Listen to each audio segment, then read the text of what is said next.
नमस्कार साथियों। तो आज होली का दिन है और होली के दिन पे हम आपकी रीडिंग देखने जा रहे हैं। जितने भी ये भगवान का डेक है, जितने भी भगवान से संबंधित कार्ड है, उसी को हम यूज़ करेंगे इसमें।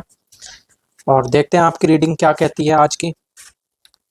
तो ये ओवरऑल बता देता है आपका कि ओवरऑल लाइफ में क्या चल रहा है। और क्योंकि इसमें कार्ड जो है वो जनरल होते हैं, सभी रेट जितने भी हम टैरो कार्ड में कार्ड्स यूज़ करते हैं ये जनरल कार्ड्स होते हैं। तो लगभग कुछ हद तक ये रेजोनेट करते ही हैं सभी के साथ। बाकी फर्स्ट हाउस का मैं कार्ड आपको बताऊंगा पढ़ के, अगर वो आपके साथ रेजोनेट हो रहा है तो आप बाकी की रीडिंग में बने रहें, नहीं तो आप इस रीडिंग को ना देखें क्योंकि फिर आपके लिए ये रीडिंग नहीं है। फर्स्ट हाउस में जो कार्ड है वो आपके जनरल एटमॉस्फेयर को बताता है, वो मैं अभी आपको ओपन करके दिखा देता हूँ। चलिए तो शुरू करते हैं सर। ये आपका फर्स्ट हाउस है। फर्स्ट हाउस आपके जनरल एटमॉस्फेयर को बता देता है। तो ये आपका फर्स्ट हाउस हो गया और इसमें हनुमान जी का कार्ड आया हुआ है। और हनुमान जी का जो कार्य है ये अपने आप में डिवोशन को वैसे तो बताता है। अब डिवोशन वैसे तो जरूरी नहीं कि भगवान का ही हो, किसी भी तरीके का डिवोशन यहाँ पर हम ले सकते हैं क्योंकि हम टैरो कार्ड कर रहे हैं ना। यहाँ पे हम एकदम स्पिरिचुअल लोगों के लिए तो देख नहीं रहे, तो जेंडर स्पेसिफिक नहीं है और टाइमलेस रीडिंग है, तो इसलिए यहाँ पर इसका इंटरप्रिटेशन होता है कि आप किसी भी काम में अगर जुट गए हैं, पूरा आपका डिवोशन है, 100% आप दे रहे हैं। हो सकता है कोई नियर बाय एग्जाम होना हो, उसकी आप प्रिपरेशन कर रहे हो, या आपका किसी के साथ प्रेम भी हो और आप अपना 100% उसके साथ ईमानदारी से निभा रहे हो, तब भी डिवोशन का यहाँ पे फैक्टर नजर आता है, समर्पण का नजर आता है, जिस तरीके से हनुमान जी ने भगवान राम के लिए समर्पण रखा था। तो ओवरऑल यही है। इसमें पीछे कार्ड में भी थोड़ा बहुत मेडिटेशन और मंत्र लिखे होते हैं। और ये आपका जनरल एटमॉस्फेयर है। अगर आप ऐसी स्थिति में हैं कि किसी गोल को अचीव करने के लिए आप बिल्कुल डिवोटेड हैं, उसके लिए आपने अपना 100% लगाया हुआ है, तो आप इस रीडिंग को आगे देख सकते हैं, तब आपके लिए ये रीडिंग रेजोनेट करेगी। ये आपका दिखाता है अपोजिंग फोर्स को कि क्या फोर्स आपके विरुद्ध काम कर रही है। तो इसमें आपका वराह का कार्ड आया हुआ है। और वराह का कार्ड वैसे तो जो अर्थली, जो भी मटेरियल थिंग्स हैं, मतलब जो आप यूज कर सकते हैं इस दुनिया में, जो जो चीजें हैं उनके यूज को बताता है, लेकिन क्योंकि ये अपोजिंग फोर्स के तौर पर है तो यहाँ पर इसका इंटरप्रिटेशन मैं जनरल जो इंटरप्रिटेशन है वो बताता हूँ।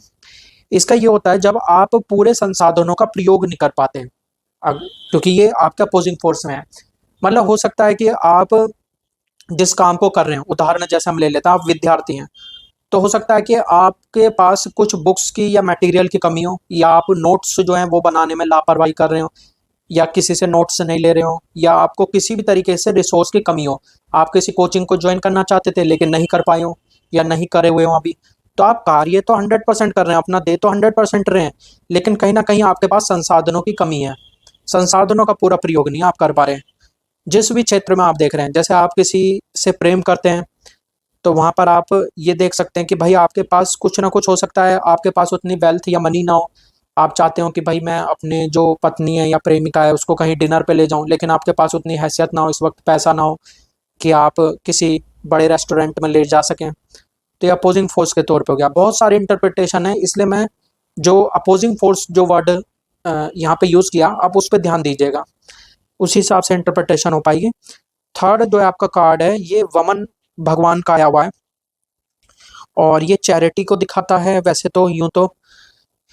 और हो सकता है आप दान पुण्य अधिक कर रहे हो, दान पुण्य में जुटे हुए हैं, क्योंकि जब इंसान किसी न किसी लक्ष्य की तरफ बढ़ता है तो आप देखना वो स्वयं ही धार्मिक हो जाता है। यूं तो संत हजारों बार कहें कि भाई दान करो, पुण्य करो, किसी का बुरा मत करो, पर जब इंसान का कोई एग्जाम आ रहा हो पास में, या उसे किसी से प्रेम हो और वो उसे इच्छा के तौर पे मांगने वाला हो, तो आप देखना स्वयं ही व्यवहार इंसान का साधु जैसा हो जाता है। तो यहाँ पर यही इंटरप्रिटेशन है। दूसरा इसका इंटरप्रिटेशन ये भी निकलता है, जैसे वमन अवतार हुआ तो बड़ी चालाकी से उन्होंने बलि नाम का जो दैत्य था उससे भिक्षा मांग करके तीनों चीजें हासिल कर ली थी। 3 चरण 3 पग भूमि मांगी थी उन्होंने। तो इसी प्रकार से हो सकता है कि आपका जो भी आप इस समय पुण्य वगैरह कर रहे हैं, सात्विक कर्म कर रहे हैं, उसके द्वारा आप जो वरदान में चाह रहे हैं भगवान से वो आपको प्राप्त हो जाए, उसकी 99% संभावना है। तो आप उसको जारी रख सकते हैं। हो सकता है आप किसी एग्जाम को क्लियर करने के लिए चिड़ियाओं को दाना डालना शुरू कर दिए हो, या किसी पशु पक्षी को भोजन खिला रहे हो, भिखारियों को कुछ दान कर रहे हो, तो वो सब आपको फलेगा, उसका आपको आशीर्वाद मिलेगा। इसका यही इंटरप्रिटेशन हो गया। अब आपका फोर्थ हाउस देखिए, ये फोर्थ हाउस है आपका, और ये आपका माँ गंगा का कार्ड आ गया है। और ये कार्ड जो है आपका जो हुआ है, पास्ट में हुआ है, और साथ में जिस चीज का जो चीज आपके ऊपर इन्फ्लुएंस छोड़ गई है उसको दिखाता है। यानी कोई अतीत में जो घटना जो हुई है और जिसका कि आपके ऊपर असर रह गया है बाकी अभी। एक होता है ना जैसे ट्रॉमा सा बच गया दिमाग में, तो ये उस वाले हाउस में फोर्थ हाउस उस चीज को बताता है, और उसमें माँ गंगा का है।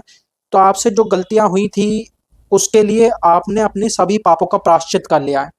यानी आपके सभी पाप खत्म हो चुके हैं, जो पूर्व में आपसे संचित कर्म हुए थे वो खत्म हो चुके हैं। यानी हिंड्रेंस कोई नहीं रही, आपके गोल में कोई हिंड्रेंस नहीं है। तो फोर्थ हाउस ये हो गया। फिफ्थ हाउस जो है आपका करंट सिचुएशन में भद्रकाली माँ का कार्ड है। तो भद्रकाली माँ जो है ये अंधकार से ले जाने, प्रकाश की तरफ ले जाने वाली देवी मानी गई है भद्रकाली भी। और भद्रकाली अगर स्त्रोत भी आप देखेंगे तो उसमें भी इस तरीके का ही जिक्र है। चिदानंद स्वरूपा इन्हें माना गया है, चिदानंद कंदम माना गया है। तो भद्रकाली का एक अच्छा कार्ड यहाँ पे आया हुआ है। अगर आपने थोड़ा सा काली काष्टकम पढ़ा हो तो वहां पे लिखा हुआ है चिदानंद कंदम हसन मंद मंदम शरद चंद्र कोटि प्रभा पुंज बिंबम मुनीनाम कवीनाम हृदयोदयंतम स्वरूपम तो दियम ना विंदंती देवा। क्योंकि माँ भद्रकाली से मुझे वैसे भी स्नेह है, और सबसे ज्यादा जो महत्वपूर्ण कार्ड है सभी में वो यही आया अभी तक।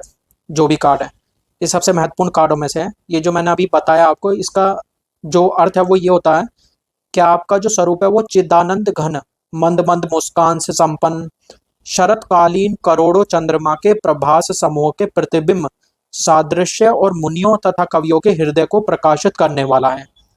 ये मुझे याद रह गया था तो मैंने आपको सुना दिया। काली काष्ट का हम पढ़ेंगे तो आपको वहां पे मिलेगा।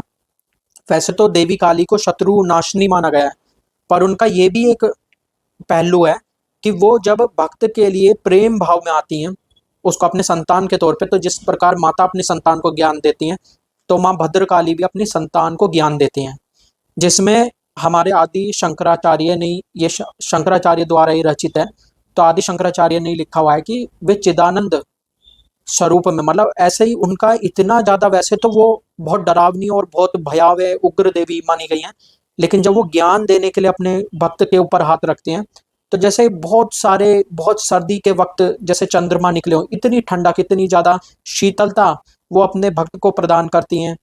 और उनके भीतर मुनि और कवियों को खास तौर पर वो ज्ञान को प्रदान करती हैं, उनका रास्ता खोल देती हैं। तो भद्रकाली का कार्ड यहाँ पर यही बताता है, क्योंकि जिसके पापों से मुक्ति हो जाती है वो फिर ज्ञान की तरफ स्वतः ही अग्रसर होना शुरू हो जाता है। देखिए सिक्स्थ कार्ड आपका खुद ही आ चुका है, और ये सिक्स्थ जो हाउस है आपका, ये हाउस आपके वेरी नियर फ्यूचर में क्या होने वाला है, और उसमें नंदी का कार्ड है।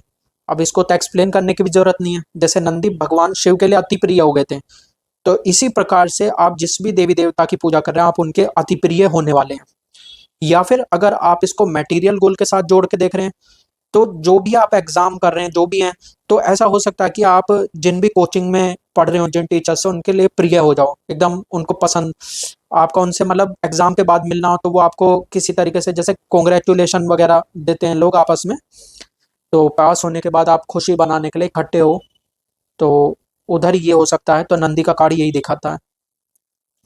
तो आगे हम देखते हैं, आगे जो सेवंथ हाउस आपका है वो आपके इनर मोस्ट फियर को बताता है, और इनर मोस्ट फियर में आपका माँ पार्वती का कार्ड आ चुका है। इनर मोस्ट फियर का, क्योंकि ये हाउस इनर मोस्ट फियर के लिए है और माँ पार्वती का कार्ड है, तो यहाँ पर आपका अर्थ ये निकलता है इस कार्ड का कि हो सकता है कि आपने जैसे प्रोग्रेस करी, आप स्पिरिचुअलिटी की तरफ बढ़े, या हो सकता है आपके एग्जाम वगैरह आपके दोस्तों का नहीं निकल पाया, आपका निकल गया, हो सकता है आपका विवाह की तरफ आप बढ़ रहे हो लेकिन आपके दोस्तों का ना हुआ हो, तो आपको उनके लिए बुरा नहीं मानना कि वो पीछे छूट गए। वो उनकी किस्मत है, वो उनका भाग्य है, ये आपका भाग्य है कि आप वहां तक पहुंच जाएंगे। तो उसके लिए आपको बुरा महसूस नहीं करना, क्योंकि आप भक्त प्रवृत्ति के अभी तक जितने भी कार्ड हैं, तो ऐसा हो सकता है कि आप उनके लिए बुरा महसूस करें, परंतु वे जो कार्ड बताता है, जो माँ पार्वती का, वो एनिमीज को डिफीट करने के लिए बताता है। तो कार्ड का इंटरप्रिटेशन ये बताता है कि आप उनको तो मित्र मान रहे हैं लेकिन वो एक प्रकार से आपके शत्रु ही थे, और वो परास्त हुए, इसलिए वो असफलता को प्राप्त भी हुए। तो 7th कार्ड यही है। तो उनके लिए बहुत ज़्यादा परेशान आपको होने के लिए ज़रूरत नहीं है। फिर इसके बाद जो 8th हाउस है, 8th हाउस आपका बताता है, ये 8th हाउस हो गया सर, ठीक है। 8th हाउस में आपका लक्ष्मी का कार्ड है, और लक्ष्मी का कार्ड, ये जो हाउस है ये आपका फ्रेंड और फैमिली के बारे में बताता है। और लक्ष्मी का सॉरी कार्ड जो है वो बताता है, क्योंकि यहाँ पर इस हाउस में जो कार्ड आता है वो बताएगा कि आपके जो निकटतम लोग हैं, जैसे फैमिली के हो गए, फ्रेंड हो गए, वो आपके बारे में क्या बोल रहे हैं, सोच रहे हैं, क्या बातें करते हैं पीछे। तो उसमें वे लोग यही बातें करते हैं कि आप दिनों दिन हो सकता है वेल्दी होते जा रहे हो, आपके पास धन आता जा रहा है, आप एक बेहतर भविष्य की तरफ बढ़ते जा रहे हैं। लोगों की सिर्फ जुबां पर यही बात है आज के वक्त में। तो ये भी आपका हो गया, अच्छा कार्ड है। 9th हाउस में आपके महादेव हैं, महादेव शिवा स्वयं आ चुके हैं, और ये होप और एस्पिरेशन का हाउस है, यानी कि ये उम्मीद को बताता है। ये वाला जो घर है, नौवा जो घर है 9th हाउस, ये होप और एस्पिरेशन वगैरह को बताता है। तो जो होप वाला हाउस है उसमें भगवान शिवा का है। तो जो आप जैसे आप स्पिरिचुअल या कोई भी जो गोल को पाने के लिए लगे हुए हैं, तो आप अपनी समाधि में एकदम डटे रहिए, समाधिष्ट रहिए। आप चिंता मत करिए किसी भी चीज़ की, क्योंकि आपकी ये समाधि पूर्ण होगी, आपकी ये समाधि पूर्ण होगी। अभी तक के कार्ड भी यही बता रहे हैं सभी। और आउटकम में अर्धनारेश्वर है। अर्धनारेश्वर जो है प्रकृति और पुरुष के मिलन को बताता है।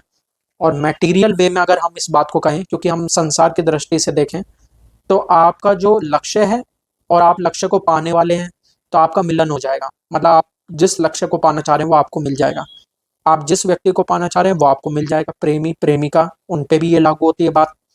लेकिन आपको वही है, भगवान हनुमान जी की तरह चलना है, डिवोशन रखना है, समर्पण रखना है, पूरे संसाधनों का प्रयोग करते हुए चलना है। या अपोजिंग फोर्स में, यानी कि आपको संसाधन में सभी कुछ आ जाता है, जैसे कम्युनिकेशन भी एक तरीके का संसाधन में ही आता है। तो आपको अपनी कम्युनिकेशन अच्छी रखनी है, या कोई भी अच्छे से कपड़े पहनना और रिसोर्सेज को यूज़ करना, पढ़ाई की चीज़ों को इस्तेमाल करते हुए।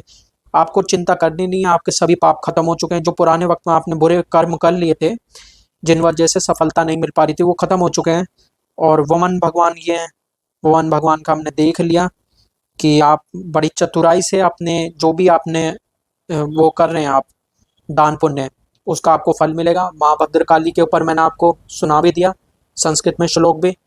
नंदी भगवान आ चुके हैं, पार्वती माँ आ चुकी हैं, लक्ष्मी माँ भी आ चुकी हैं। फिलहाल में लोग आपकी जो समृद्धि है उसको देख करके आपके लिए अच्छी अच्छी बातें कर रहे हैं। कोई आलोचना नहीं कर रहा, कोई बुराई नहीं कर रहा। सभी लोग इस तारीफ में खड़े हुए हैं कि इस इंसान ने अपने जीवन को बेहतर बनाने के लिए खूब प्रयास किया, परिश्रम किया। सभी आपके परिश्रम की सराहना कर रहे हैं। या हो सकता है अभी आप लगातार परिश्रम कर रहे हो तो फिलहाल सराहना कर रहे हो कि भाई वो बहुत अच्छे से पढ़ता है। या प्रेमी प्रेमिका हो तो वो कहते हो भाई बहुत अच्छे से दोनों लोग रहते हैं, इनकी अच्छी जोड़ी है। तो ऐसा हो सकता है। और लास्ट में, क्योंकि अर्धनारीश्वर का कार्ड है, तो ओवरऑल मैंने बोला था ये कार्ड सबसे सबसे ज़्यादा इम्पोर्टेंट अभी तक। और ये कार्ड आपका, क्योंकि ये दोनों कार्ड ही आपके आउटकम में ही आ जाता है लगभग। वैसे तो आउटकम वाले हाउस में ये वाला कार्ड है, लेकिन ये दोनों ही आपके एक बेटर आउटकम को बताते हैं। तो इस रीडिंग में इतना ही। देखने के लिए थैंक यू सर। अगली वीडियो में मैं मिलूँगा। Thank you.